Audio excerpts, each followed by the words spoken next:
يقين نور أمن وسلام نور حق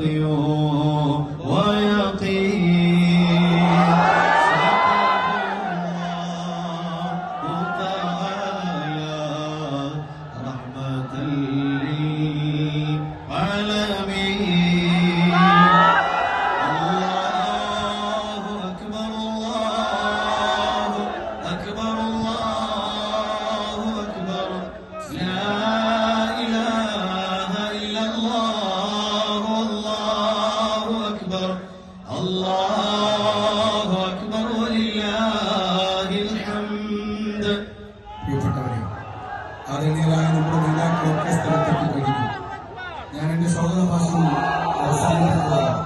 പ്രിയപ്പെട്ടവരോട് ഓർമ്മപ്പെടുത്താനുള്ളത് വളരെ കൃത്യമായി പറയാനുള്ള കാര്യം, നമ്മുടെ നേതാക്കൾ കൂടെ അടിയുറച്ചു നിന്ന് മുന്നോട്ട് പോകുന്നതോടൊപ്പം നമുക്ക് ഒരുപാട് പ്രതിസന്ധികൾ അഭിമുഖീകരിക്കേണ്ടി വരും. അത് മുൻകഴിഞ്ഞു പോയ പ്രവാചകന്മാർക്കൊക്കെ ഉണ്ടായിട്ടുണ്ട്.